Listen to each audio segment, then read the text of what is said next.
പരമ്പരാഗതമായി കൈമാറി വന്ന പിച്ചളപാത്രങ്ങൾ ഉപയോഗിക്കാതെ ക്ലാവ് പിടിച്ച് കറുത്തിരിക്കുന്നവയെ പുതുപുത്തൻ പോലെയാക്കിയാലോ?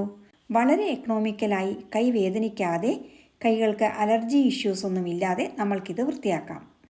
ഇതിന് ഒരു കപ്പിൽ നമ്മൾ പാത്രം തേക്കാൻ ഉപയോഗിക്കുന്ന 3 സ്പൂൺ സബീനയും അത് ചാലിക്കാൻ ആവശ്യമായ നാരങ്ങനീരും ചേർത്ത് മിക്സ് ചെയ്യുക.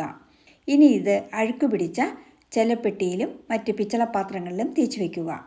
5 മിനിറ്റ് വെച്ചതിന് ശേഷം സ്ക്രബ്ബർ കൊണ്ട് അധികം ബലം പ്രയോഗിക്കാതെ തേച്ചാൽ തന്നെ പളപളാന്നാവും. ഇനി ഇത് ഒന്നുകൂടി കറകളെല്ലാം പോയി തിളങ്ങാൻ നാരങ്ങ നീരും ഉപ്പും കൂടി മിക്സ് ചെയ്ത മിശ്രിതത്തിൽ നാരങ്ങ പിഴിഞ്ഞ തോടുകൊണ്ട് ഒന്നുരച്ചു കൊടുത്താൽ മതി. നല്ലപോലെ കഴുകിയതിന് ശേഷം കോട്ടൺ തുണി കൊണ്ട് വെള്ളമയം മുഴുവൻ തുടച്ചു കളയുക. ഇപ്പോൾ നിങ്ങൾക്ക് കാണുമ്പോൾ തന്നെ അറിയാം ആദ്യത്തേതിൽ നിന്നും എത്ര വൃത്തിയായി എന്ന്. ഇത്രയും പാത്രങ്ങൾ കഴുകിയെടുക്കാൻ അരമണിക്കൂർ തന്നെ ധാരാളം. ഇനി പിച്ചളപാത്രങ്ങൾ തേച്ച് മിനുക്കുന്നത് എല്ലാവർക്കും ബുദ്ധിമുട്ടായി തോന്നുകയേയില്ല. ഈ വീഡിയോ നിങ്ങൾക്ക് യൂസ്ഫുൾ ആണെന്ന് തോന്നുകയാണെങ്കിൽ ലൈക്ക് ചെയ്യാനും ഷെയർ ചെയ്യാനും മറക്കരുതേ. Thank you for watching and supporting.